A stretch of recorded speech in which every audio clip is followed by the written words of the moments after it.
저는 요즘 요셉을 많이 생각을 했습니다. 그래서 이 요셉을 통해서 하나님이 주신 말씀을 이 시간 여러분과 좀 나누도록 하겠습니다. 요셉은 야곱의 12아들 가운데 11번째 아들입니다.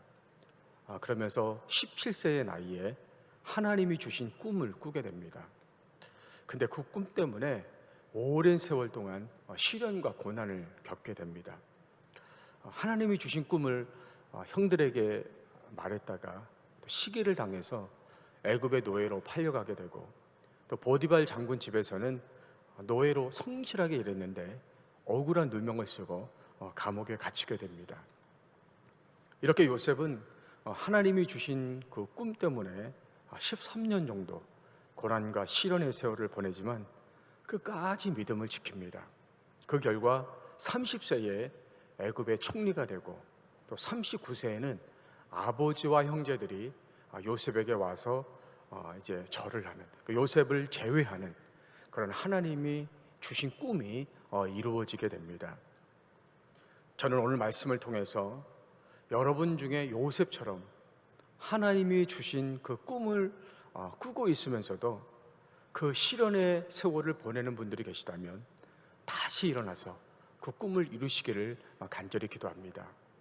또 현재 우리나라가 코로나로 인해서 마치 요셉이 노예로 또 감옥에서 시련의 세월을 보내는 것 같이 힘든 세월을 보내고 있는데, 이 나라에 하나님이 주신 그 꿈이 다시 회복되어지고 또 이 나라가 믿음으로 다시 일어나기를 간절히 기도합니다. 먼저 첫 번째로 우리에게 주신 말씀은, 하나님은 우리에게 꿈을 주신다는 거예요. 우리 31장 5절 말씀을 보겠습니다. 요셉이 꿈을 꾸고 자기 형제들에게 말하며 그들이 그를 더욱 미워하였더라. 요셉이 꿈을 꿨어요. 근데 이 꿈은 요셉이 꾼 것이 아니고 하나님이 꾸게 하신 꿈입니다. 9절에 보면 내용은 조금 다르지만 같은 의미의 꿈을 하나님이 또 꾸게 하십니다. 이 요셉의 꿈의 의미는 장차 요셉의 부모와 형제들이 요셉을 찾아와서 절을 하게 될 것이다. 그만큼 요셉이 높은 지위에 오르게 될 것이라는 것을 의미하는 꿈입니다. 이 요셉의 꿈이 왜 중요하냐면, 이 당시의 꿈은 인간이 신과 교통하는 그런 수단으로 여겨졌습니다. 그래서 이 꿈은 예언적인 성격을 가지고 있었어요. 그 당시 왕들이 평소와 다른 특별한 꿈을 꾸게 되면 그 무당 같은 사람들을 불러다가 그 꿈을 해몽하게 한 것입니다. 그래서 다니엘이나 이 요셉이 이 왕들의 꿈을 해몽해주고 높은 지위에 오를 수 있었던 것도 이들이 신과 교통할 수 있는 특별한 사람이다, 이렇게 여겨졌기 때문에 가능한 일이었던 것이죠. 그러니까 요셉의 꿈은 그냥 요셉이 개꿈을 꾼 게 아니에요. 하나님의 예언적인 성격을 가지고 있는 꿈입니다. 그래서 요셉이 꾼 꿈은 요셉 개인의 문제가 아니고 그 가문을 넘어서서 하나님이 이스라엘 민족 전체에 가지고 계신 그 놀라운 계획을 이루시는 그 놀라운 꿈인 것이죠. 여러분, 하나님은요, 당신의 놀라운 계획을 이루실 때에 하나님 혼자 다 이루시지 않습니다. 하나님은 믿음의 사람들에게 꿈을 꾸게 하시죠. 그래서 그 사람들이 하나님의 계획에 동참하게 하십니다. 왜냐하면 사람이 하나님의 꿈을 꾸고 그 계획에 동참할 때 하나님을 알게 되는 거예요. 그리고 그 하나님의 그 계획에 동참할 때 그 인생이 귀하게 쓰임받을 수 있기 때문에 그런 겁니다. 그래서 사람의 인생은 하나님의 꿈을 꿀 때부터 진짜 인생이 시작되는 겁니다.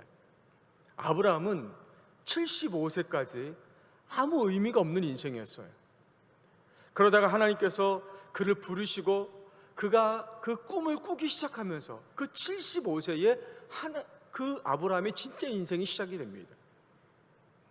모세는 40세까지 자기의 힘으로 뭔가 자기 인생을 만들어 보려고 했습니다. 그러나 실패했죠. 그러다가 80세에 그 호렙산 떨기나무의 그 불꽃 가운데 나타나신 하나님, 그 하나님이 주신 꿈을 꾸면서 이 모세의 인생이 시작되는 것을 보게 됩니다.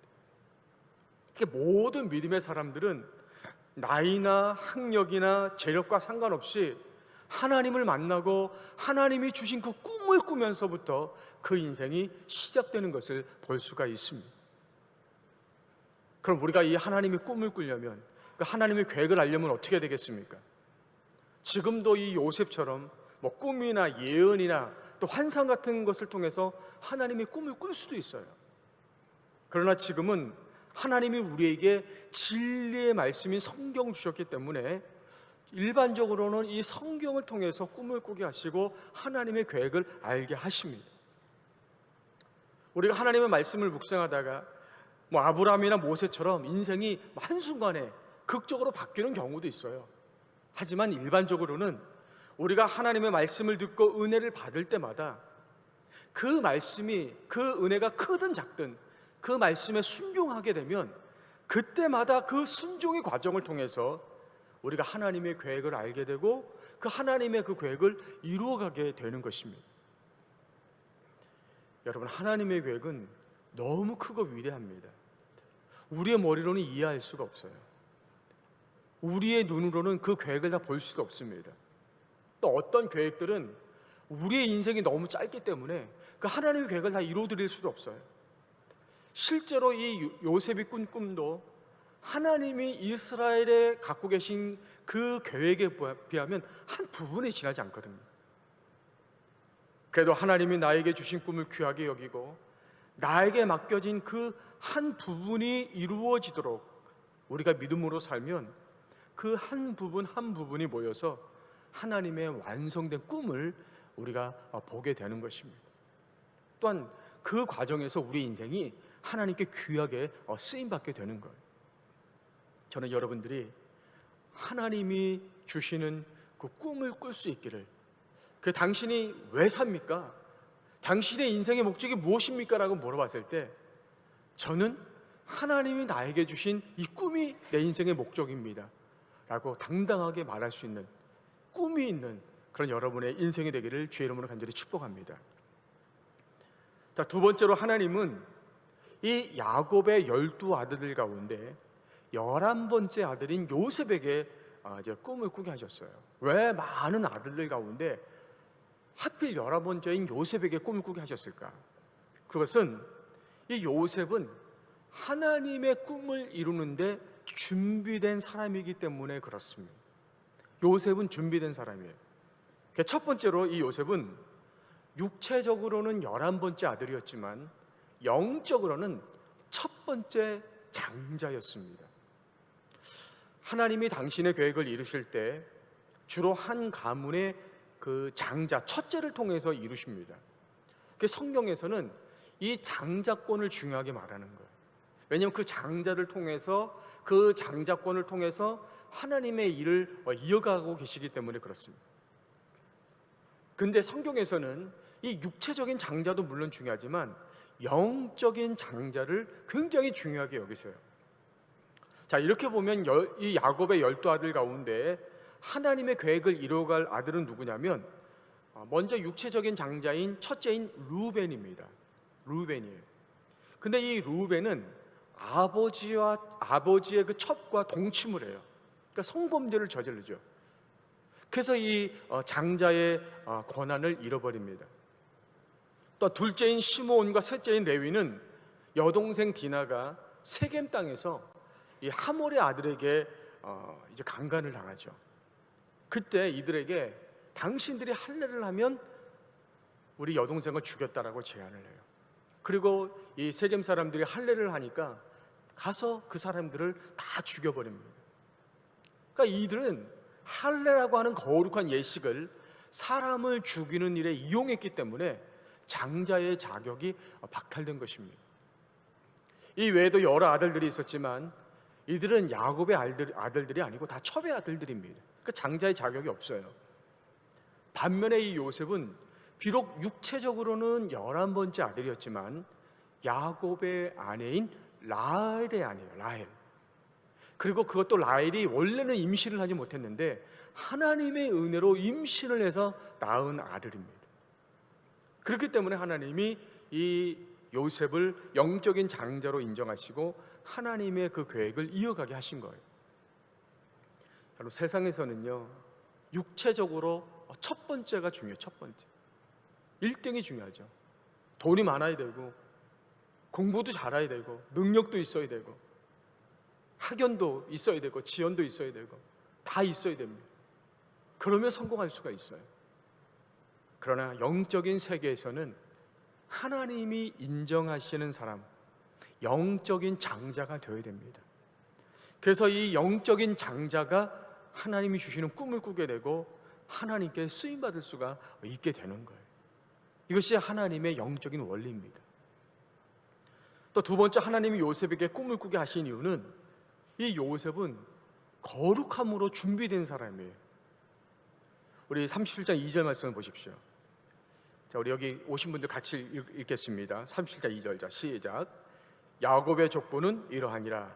요셉이 17세의 소년으로서 그의 형들과 함께 양을 칠 때에 그의 아버지의 아들들 비라와 실바의 아들들과 더불어 함께 있었더니 그가 그들의 잘못을 아버지에게 말하더라. 그가 그들의 잘못을 아버지에게 말하더라. 그러니까 많은 분들이 아버지 야곱이 12아들들 가운데 이 11번째 아들인 요셉만 편애했다, 이렇게 말을 합니다. 그러니까 다른 아들들보다 요셉을 더 많이 사랑했기 때문에 이 형들이 요셉을 시기했다고 말을 해요. 물론 일리 있는 말입니다. 그런데 우리가 다른 한편으로 보면 이 야곱이 다른 형제들보다 요셉을 더 사랑한 이유가 있어요. 그 이유가 뭐냐면, 첫 번째로는 다른 형제들은 악했지만 요셉은 악하지 않았다는 거예요. 그 2절 마지막 부분에서 뭐라고 얘기했습니까? 그가 그들의 잘못을 아버지에게 말하더라 그랬어요. 그러니까 다른 형들이 악한 일을 행했거든요. 그러니까 그 형들이 구체적으로 어떤 악한 일을 했는지는 모르지만 분명한 것은 형들은 악한 일을 행했다는 거예요. 그런데 요셉은 동조하지 않았어요. 동생인데도 그 형들과 같이 그 악한 일을 행하지 않았어요. 그리고 그 악한 일 때문에 혹시라도 자기 가족이나 또 아버지나 피해가 갈까 봐 아버지에게 그 일을 사실을 말한 겁니다. 또 형들은 요셉을 시기했지만 이 요셉은 형들을 사랑했어요. 15절 16절도 보십시오. 어떤 사람이 그를 만난지 그가 들에서 방황하는지라. 그 사람이 그에게 물어 이르되 네가 무엇을 찾느냐. 그가 이르되 내가 내 형들을 찾아오니 청하건대 그들이 양치는 곳을 내게 가르쳐 주소서. 아버지가 요셉에게 형들이 세겜에서 양떼를 치고 있으니까 안전하게 잘 있는지 가서 보고 와라, 이렇게 말을 합니다. 여러분, 요셉은요, 형들이 자기를 시기하고 미워하는 걸 잘 알고 있어요. 그러니까 가고 싶지 않았을 겁니다. 그러니까 아버지에게 아버지 저는 가기 싫습니다, 안 가겠습니다, 이렇게 얘기할 수도 있어요. 하지만 아버지가 가서 그 형들의 안전을 좀 확인해 봐라, 이렇게 얘기하니까 두말하지 않고 순종하고 가는 거예요. 근데 세겜에 도착해서 보니까 아무리 형들을 찾아도 찾을 수가 없는 거예요. 그래서 어떤 사람이 형들이 도단으로 갔다, 여기서 도단으로 옮겼다, 이렇게 얘기하니까 요셉이 이번에는 그 형들을 찾아서 도단으로 또 가게 되는 거죠. 여기서 이 요셉이 형들을 찾는 그 모습을 보면 마치 부모가 잃어버린 자식을 찾는 모습 같아요.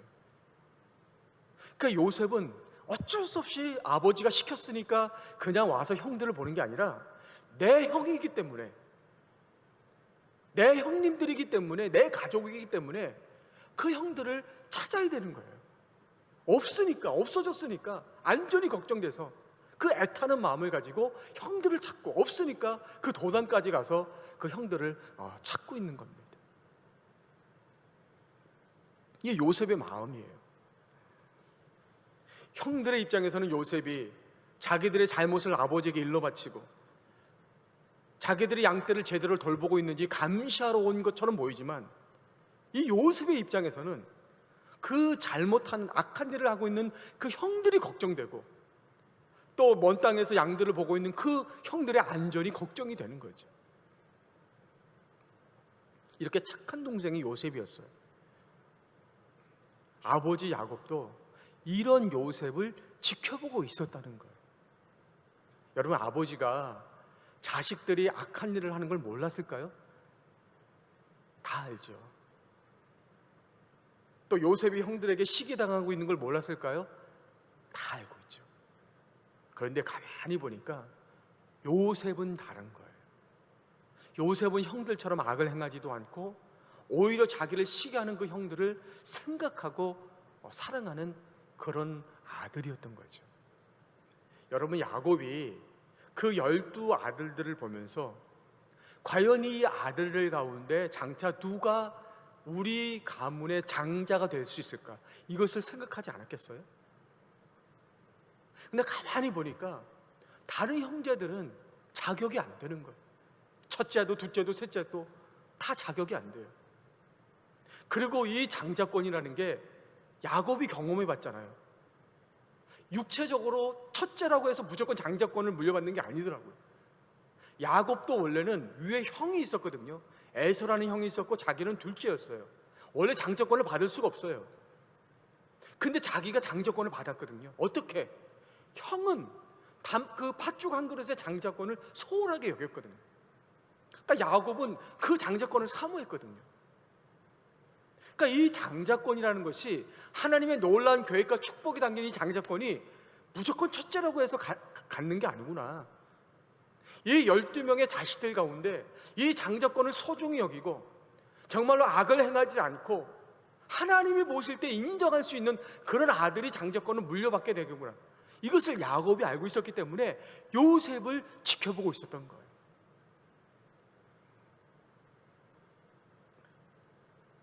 여러분, 우리는 예수님을 믿기 때문에 영적으로 아브라함의 후손이 되었고 영적인 장자가 되었습니다. 하나님 우리를 지켜보고 계시는 거예요. 그래서 우리 가운데 누가 요셉처럼 그 믿음으로 그 거룩한 삶을 살고 있는지, 하나님의 꿈을 꾸고 그것을 위해서 살고 있는지를 보고 계시다가 그 사람에게 꿈을 꾸게 하시고 그 계획을 알려주시고, 때로는 설령 믿음으로 살다가 이런저런 어려움 때문에 그 꿈을 잃어버린다 할지라도 다시 그 꿈을 회복시키셔서 결국에는 그 꿈을 이루게 하시는 줄로 믿습니다. 마지막 세 번째로, 요셉은 하나님이 주신 꿈은 반드시 이루어진다는 것을 믿었어요. 그래서 끝까지 그 믿음을 지켰습니다. 우리 37장 18절 19절 우리 같이 읽겠습니다. 자, 시작. 요셉이 그들에게 가까이 오기 전에 그들이 요셉을 멀리서 보고 죽이기를 꾀하여 서로 이르되 꿈꾸는 자가 오는도다. 이 요셉은 형들을 생각해서 세겜에서 도단까지 찾으러 왔는데, 형들은 이 요셉을 죽이려는 것이죠. 왜냐하면 형들은 자기들이 이 악한 일을 한 것은 생각하지 않고, 요셉이 그 자기들의 일을 아버지한테 고지하지라는 것, 그것만 생각하고 있는 거예요. 그래서 자기들이 차별받고 있다. 또 하나님이 형들인 자기에게는 꿈을 꾸게 하지 않고 꿈을 안 주시면서 동생인 요셉에게만 꿈을 꾸게 하시니까 하나님도 우리를 차별하신다, 이렇게 생각하고 있는 거예요. 이러한 시기가 증오로 발전해서 죽이려고 한 것이죠. 원래는 이제 구덩이에 던져서 죽이려고 했는데 이스마엘 사람들에게 이제 노예로 이제 팔아버립니다. 이때부터 하나님의 꿈을 가진 이 요셉의 시련이 시작이 되는 거예요. 여러분, 하나님의 꿈이 있는 곳에는 반드시 시련이 있습니다. 그러니까 하나님의 꿈은 가만히 있는데 저절로 이루어지는 게 아니에요. 그 시련을 통해서 우리가 과연 그 하나님의 꿈을 이룰 수 있는지 하나님이 확인하시는 거예요. 그 시련을 견디면서 우리 자신이 하나님의 꿈을 이룰 수 있는 그릇으로 준비되는 것입니다. 그래서 우리가 그 시련을 잘 견뎌내면 그 하나님의 꿈이 이루어지는 거예요. 그러니까 요셉은 13년 동안 노예를 살면서 이 감옥에서 시련을 겪었지만 두 가지를 붙잡고 있었죠. 첫 번째는 하나님이 나를 인도하고 계신다. 하나님이 지금도 나를 인도하고 계신다. 우리 45장 5절 보십시오. 당신들이 나를 이곳에 팔았다고 해서 근심하지 마소서, 한탄하지 마소서. 하나님이 생명을 구원하시려고 나를 당신들보다 먼저 보내셨나이다. 요셉이 애굽에서 13년의 그 시련의 세월을 보내고 나서 드디어 애굽의 총리가 되었죠. 그리고 애굽의 식량을 얻으려고 온 그 형제들에게 이렇게 고백하는 거예요. 형들이 나를 이곳에 팔았습니다. 그래서 내가 지금까지 이곳에서 시련을 겪었습니다. 그러나 하나님은 그 시련을 통해서 나를 애굽의 총리로 세우셨습니다. 하나님은 그 시련까지도 인도하셔서 나에게 주셨던 그 꿈을 이루셨습니다. 이렇게 고백하고 있는 거예요. 요셉이 형들에게 노예로 팔린 것도, 보디발 집에서 노예로 산 것도, 억울하게 누명을 쓰고 감옥에 갇힌 것도 요셉이 선택한 게 아니에요. 요셉이 잘못해서 그런 거 아니에요. 요셉의 의지와는 상관없이 그 당시 그 상황이 요셉을 그렇게 몰아간 겁니다. 그러나 하나님은 그러한 상황까지도 인도하셔서 결국에는 요셉을 계획대로, 하나님의 그 계획대로 애굽의 총리로 세우신 겁니다. 여러분, 우리가 믿음으로 살다 보면 우리의 의지와는 상관없이 여러 가지 어려운 일을 겪어야 할 때가 있어요. 그러니까 내가 잘못해서 어떤 어려운 일을 겪으면 뭐 할 말이 없죠. 근데 나는 하나님 말씀대로 살려고 노력하는데 내 의지와 상관없이 어떤 다른 사람이나 그 환경 때문에 내가 그 시련을 겪어야 할 때가 있다는 거예요. 그래서 우리는 그것 때문에 내 꿈이 깨어졌다고 생각하고 그것들을 우리가 원망합니다. 그러나 하나님은 그 시련마저도 우리의 꿈을 이루시는데 하나님은 그 시련마저도 도구로 이용하십니다. 도구로 사용하시죠. 그 상황에서도 우리를 인도하시는 거예요. 그래서 그것을 통해서 하나님은 우리에게 계획하셨던 것들을 하나하나 이루어 가신다는 겁니다. 두 번째, 요셉은 이러한 하나님의 인도하심을 믿었기 때문에 어떤 상황에 있든지 믿음을 지켰다는 거예요. 믿음을 지켰다. 보디발 장군 집에서 노예로 있을 때 요셉이 얼마나 성실했는지 그 보디발 장군이 요셉을 그 집의 가정 총무로 세웁니다. 아무한테나 그 집안일을 맡기겠어요? 보디발 장군이 지켜봤을 거 아니에요. 근데 요셉은 믿을만한 거예요. 노예인데도 믿을만한 거예요. 그 요셉이 믿는 하나님이 누군지 어떻게 알겠어요, 이방 사람이. 그런데 요셉의 그 모습을 보니까, 요셉의 그 삶을 보니까 노예임에도 불구하고 그 성실한 삶, 책임감 있는 삶을 통해서 그 하나님을 알게 되는 거죠. 요셉이 믿는 하나님이 누군지는 모르겠지만 요셉을 보니까 그 하나님은 정말 살아계신 분이고요. 그래서 그 요셉을 인정하고 집안의 모든 일을 맡깁니다. 또 억울한 누명을 쓰고 감옥에 갇혔을 때에도 또 그곳에서도 인정을 받아서 그 감옥을 관리하는 그런 일을 하게 되는 거예요.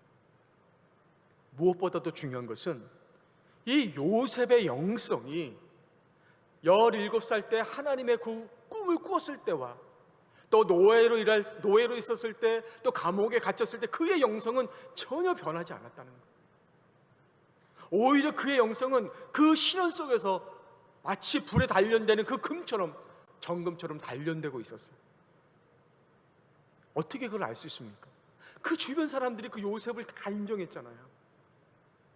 그 이방신인 요셉이 믿는 그 하나님을 이들이 다 인정했잖아요.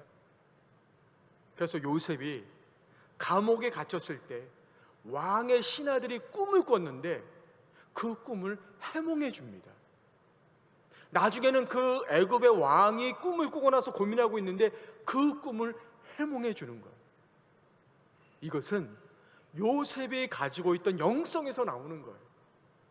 요셉은 17살 때에도, 노예로 팔려갔을 때에도, 또 감옥에 갇혔을 때에도 그 상황들, 환경들은 계속해서 바뀌었지만 그 상황 속에서도 변함없이 요셉은 하나님을 바라봤고 하나님과 친밀한 교제를 갖고 있었던 거죠. 그 영성은 조금도 흔들리지 않았다는 거. 여러분, 하나님의 계획은 아무도 막을 수가 없습니다. 하나님의 계획은 하나님이 정하신 대로 이루어집니다. 문제는 과연 누가 그 하나님의 꿈을 꾸고 하나님의 계획을 이루는 그 인생을 살 수 있느냐? 하나님이 우리의 꿈을 깨트린 적이 없어요. 우리가 포기한 것뿐입니다. 환경 때문에, 여건 때문에, 내 연약함 때문에 그 꿈을 잊어버리는 것뿐입니다.